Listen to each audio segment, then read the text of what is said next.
Okay. Okay. Well, at least Well, it's not having tomorrow. a good time out here. So we've got I don't know if it's complimentary, but Or if they've it's got all kinds of stuff. $19. Yeah, this is an $800 bottle of Grey Goose that I'm drinking. It's about two drinks. It's one of a kind. But hey, You can only money's not an find it in object their today. room. Yeah. So they've got all kinds of little complimentary things here. They've got a little intimate package Oh with, yeah. Ooh. condoms and personal lubricant and M&Ms, and they actually even have a hangover hydration kit here to help you. If you party too much, have a little too much to drink. I think it's got aspirin and heroin and crack in it or something. I Oh. don't know.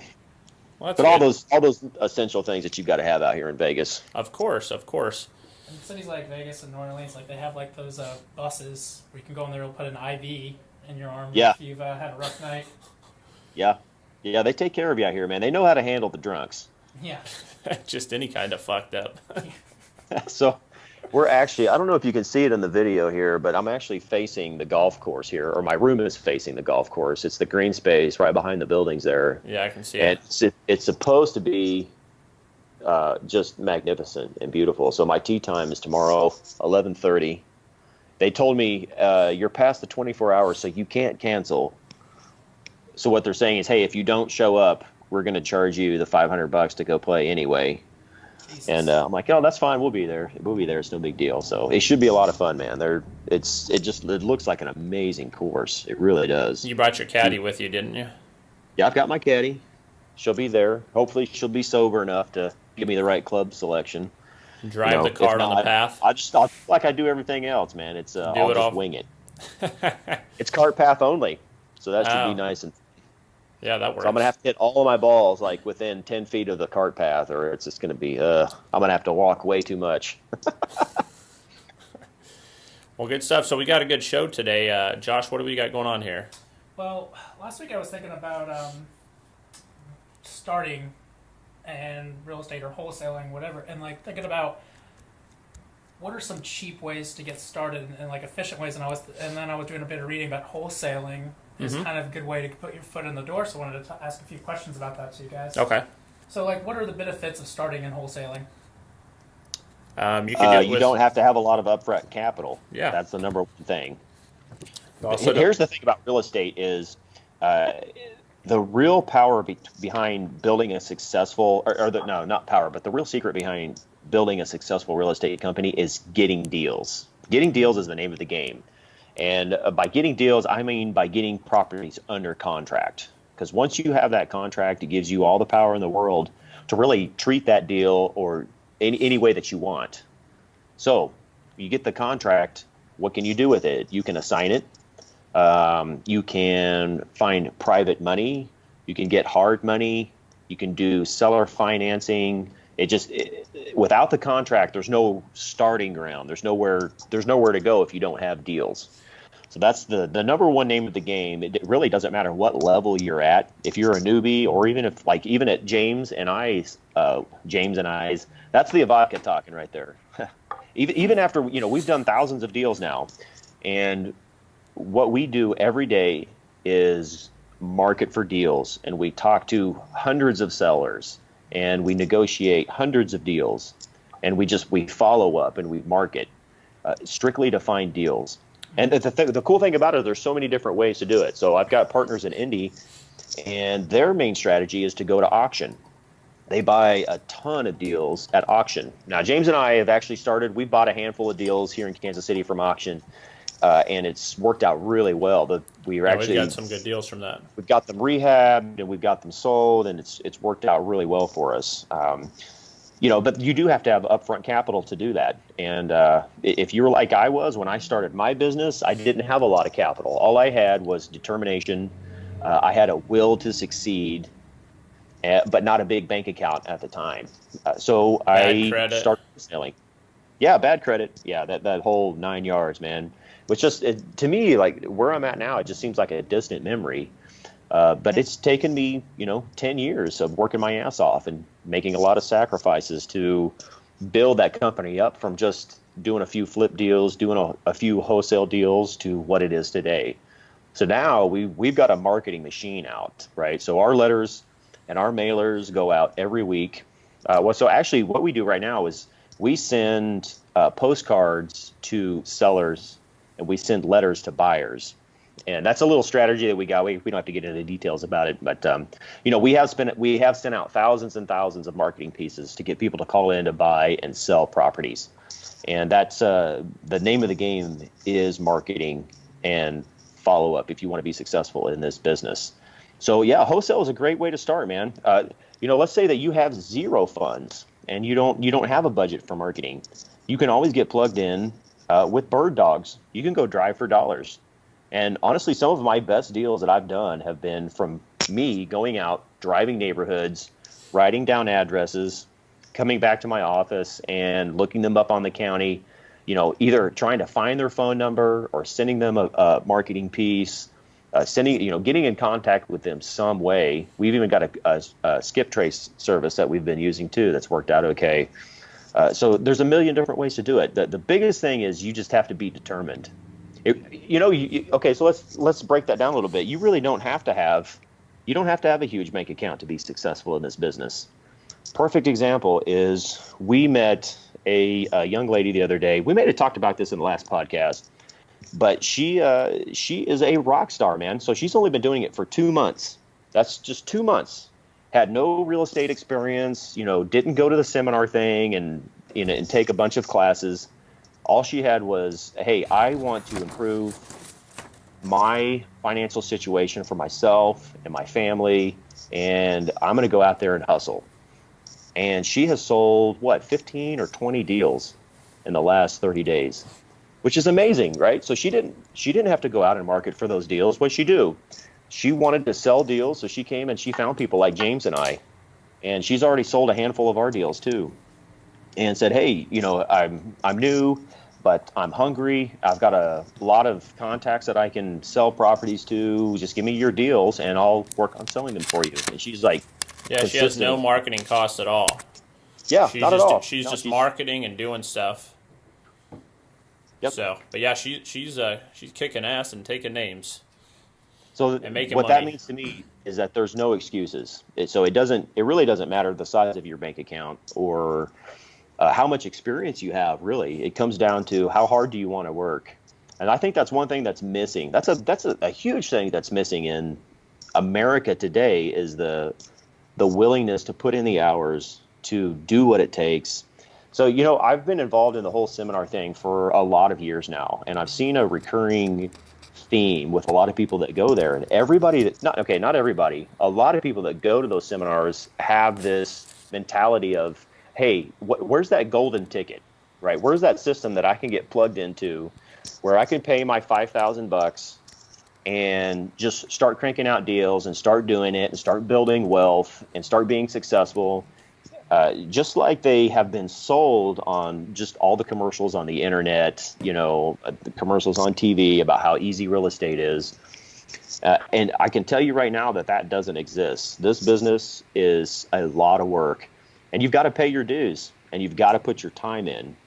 And if you're willing to do that, and if you're willing to do things temporarily that most people don't do, then you'll be able to live the type of lifestyle that you've always wanted. And James and I are living proof of that, man. We've built an incredible company here. We've an incredible marketing company, construction company, and all those things that just go along with, building different types of businesses. So, yeah, it doesn't really matter. Like I said, it could be wholesale. It could be bird dog. You could have a huge bank account and go out and start buying a bunch of bad deals, right? And you could lose all your money really quick in this business. So it comes down to determination. To me, determination and work ethic is the biggest thing it takes to succeed in this. You get out there, work your business. It's going to be fun sometimes, and it's going to suck sometimes. But the people that are successful are the ones who keep showing up day in, day out, regardless if you're having a good time, regardless if it sucks. You got to grind it out, and eventually you'll start gaining traction, and you'll start picking up momentum, and you'll start doing more deals and making better connections. But it just takes time. It just takes time to get there. Right. And that's the thing, though. It can take time, and I think a lot of people may not have the proper expectations is what you were saying, thinking it will happen overnight, and sometimes that does happen, like you're saying, that lady for like over 2 months, but some people wait years before they start getting consistent deals. Isn't that right? So one of the biggest misconceptions that people have about the real estate industry is that they can spend 10 to 15 hours a week and build a successful real estate business. That's how it was. That's how it was pitched to me when I first got started, and it's never been the case for me. I've always had to just put in incredible amounts of hours and put in, I say risk, but risk isn't the right word. I've had to take leaps of faith, I guess you could say, and go in different directions in my business that really made me uncomfortable. I can tell you right now, I'm not the type of person to get up and speak in front of a crowd. That it makes me very uncomfortable. I'm much more happy going and negotiating deals with sellers. I feel like that's where I really excel. And I can negotiate a deal, I think, better than most investors. If I talk to somebody and I feel like they're motivated enough and I set up an appointment with them, I have a very high probability of getting that property under contract. Whether negotiating a seller finance deal or negotiating a cash deal, I'm going to get that deal locked up. So I did that for a number of years, but I got to the point in my career where I had to start putting myself out there, right? I wanted to start growing my business, and I wanted to start bringing on new investors to help just do more deals. And to do that, you have to put yourself out there, and you have to get outside of your comfort zone. And that's something that James and I have done consistently throughout our investing careers, is always push forward, never be complacent, never be satisfied with what's going on, always push, hey, what's the next thing? Okay, so now we've got Kansas City established, right? We've got our marketing down, we've got a badass team in place. We spent, the last year and a half really tightening up our systems. And so what are we doing now? Well, hey, let's go to a couple different markets, right? Let's take our systems and what we're doing and go apply them to a couple other markets just to do more deals. Right. Like I said, because that is the name of the game, is doing more deals. So if you are a new investor, that should be your number one thing. Hey, figuring out who the big players in your market is huge. You have to figure who's buying your deals. Because I guarantee you could go to any market across America, and if you spent 30 days just making phone calls and talking to people, you could very easily find out who the top 5 players are in your market. I agree completely. You need to have those people in your back pocket, man. Find out who they are. Find out what they're looking for. Are they buy and hold guys? Do they just do flips? Do they do both? Do they want commercial? Do they want to buy land for development? Right now, the economy's doing really well, or so they're telling us it's doing really well. So bank financing is really loose right now. Credit lines are opening up, and we're seeing it really return back to like it was a few years ago before the big crash. And so that just gives you the ability to buy more properties. So find out who those players are, and then just network and build your business that way. So it takes a lot of work. So that's all I'm saying is, hey, step up to the plate, put your time in, take your lumps, and you can grow your business to something that's just really cool and probably bigger than you ever imagined. There's one more point I want to talk on. I know you're on a Vegas vacation, so I don't want to hold you up for too much longer, but I know I don't normally drink vodka at 10 o'clock in the morning, but or vodka we are in strains. Vegas. Yeah, we're in Vegas, but talking about the grind and stuff, tell me about the benefits of partnering up like you two did, and not only that, how did finding the right partner? Finding the right partner will make or break you. I can guarantee you that.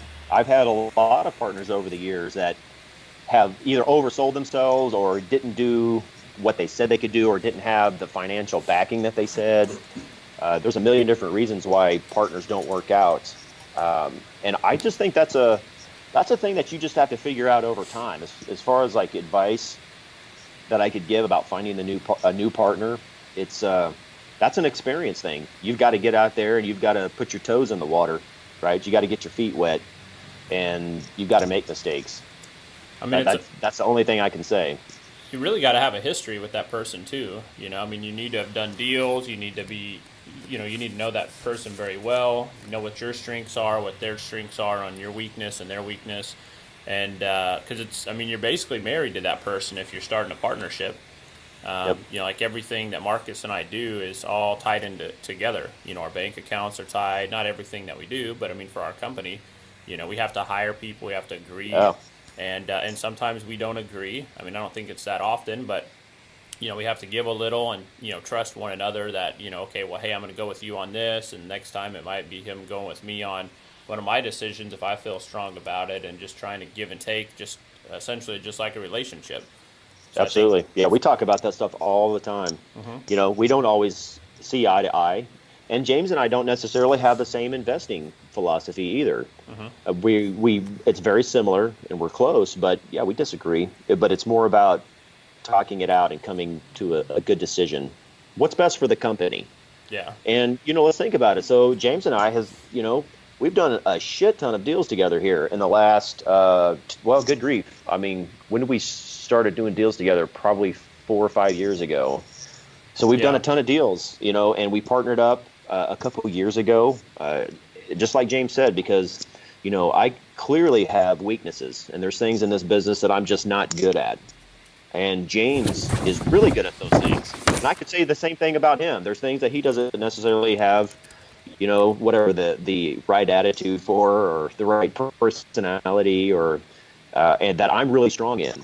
So, I think our partnership has worked out very well. And you have to trust your partner too. So imagine having let's say that you had a bank account, worth that had $1 million in it. Would you trust your partner to be honest with you and not steal money from you? I think if you could answer that honestly about somebody, that would be a good step in the right direction. So I trust James 100%, right? So like we both have full access to our bank accounts. We trust each other. Right now it's all about building the company, building the brand, figuring out how to do more deals, and really just grow. So like once you get to that point and you start asking those types of questions, that's a great way to go. I think that's a good test right there. Hey, would I trust this person with $1 million? Would I trust them 100%? Would they steal from me? No, I don't. I do trust that person. They wouldn't steal from me. And that's kind of you start talking about that, and how many people could be honest with themselves, honest about their partners, about how much they really trust them. And again, to me, that just goes back to experience. It really does. I think just getting started, you need to do deals together, whether that be a flip together or, I mean, it's kind of hard to screw somebody over on a wholesale deal. I mean, I've seen it happen, but I mean, it's a very easy way to protect yourself and your partner on that. But, just trying to do anything that's got a little bit of risk involved with somebody before you go, essentially hopping into a relationship with them. Absolutely. You need to make sure that that's there, and and that's usually going to take time. I mean, it's not going to be something that you're going to just, go find somebody because they're doing a lot of deals and you feel like you guys could be a good fit for each other and just go partner up, which I feel like I see happen a lot, especially with new people. They need somebody to kind of lean on, and then they end up just going into a partnership, and, might work out, it may not work out, but, especially if you're starting out, it's kind of hard to determine that because you don't even know what you're doing or what you're going to end up doing later on. You're just chasing one thing that you've learned, and that doesn't mean that thing's going to work out. So but it takes time. It takes time to find to build up the right team, to get the right partners. I just can't put enough emphasis on just getting out there and working your business. That's the only way that you're going to figure it out. Is you could sit here and you could listen to people talk about, hey, this you need to structure partnerships this way, and you need to vet people this way. The thing is, there's so many circumstances and scenarios that happen on a day-to-day. I look at our business, so we have a property management company, we have acquisition and construction, and we spend a lot of time putting little strategic things in place, or little scenarios. If this happens, then my team should react this way. And the thing is, we could spend the next 10 years putting that all together and getting it dialed in, and it still would never be complete. because there's so many different situations and so many scenarios and like just different things that pop up that you would never even think about, right? Yeah. Like James and I had that happen the other day with a deal we did. Brand new scenario. We sold a property that had a tenant in it, and it like turned into this big deal with one of our big clients that buys a lot of deals from us that we had to go take care of, right? Because it was a legitimate stake that we had made, so we owned up to it and we went and took care of it, and that's after 10 years, combined 20 years experience. So a lot of it is getting in the game, and I agree, and making your mistakes. That's that's what you're going to learn the most from, is going in and doing deals and getting screwed over. Because once you do that, it's going to stick in your mind. You're going to be like, oh, hey, I better not do that anymore. Right. So. Well, all right then. Well, Marcus, we're going to let you get back to your vacation. Some little jelly on the Silver Hens. Nah, it's getting a little colder here in Kansas City. Use jelly. I know it's like a nice cool 85 here in Vegas. One more shot of the pool. Oh, I wish I could zoom in. I think I see some tatas. So right, if I could zoom in, right there's the topless pool. Nice. Well, all right. Like I said. Hey, if you go down there, you'll fit in. I could go topless down there, yeah. So I think the only requirement to be at the topless pool is you've got to be over 18, maybe over 21, I don't know. But you also have to be 60 years old. So, 2 requirements. Over 21 and 60. Yeah, over 21 and a minimum of 60. That's kind of what I've seen. and you have to be saggy. Yes, absolutely. Gravity will apply. All right, guys. It's okay to roll them up. Cheers. This is the last of the $800 bottle of vodka here at the Wynn. All right. So, well, I'm toasting. I've got vodka in mine. I'd show water, you, but unfortunately, he's got water. Hey, pour that man a drink. I know we've got plenty of alcohol at the office. Yeah, I don't think Josh has really been involved in that yet. not yet. We will. Yeah. We'll get him involved. Yeah, Don't worry. When wait I till get back, spring comes back. Yeah, I need to get on that deal. Yeah. all right, guys. Cheers. See. All right, Have man. a good one. Hey, you Go have out a good one, and kill man. it and do deals, man. Hey, good luck on the golf course tomorrow, all right? I'll let you know. Enjoy your massage. Real quick, though, hey, if you do want to see what's going on tomorrow on the golf course or just follow me, hit me up on Snapchat because we do a lot of updates. You can find me at Marcus Painter. Super easy to find. All my social media on Twitter and everything. Is M Painter 3. M Painter 3. And I'm J D Wood. J Do. He's One of already these forgotten. days we'll No, but mine's J Dunwoody and the number 2. So D Wood. D Wood. All right, man. Later. All right. Keep rocking Hey, it out, yep. man. Hey, you guys have a good one. We'll see you on the next show.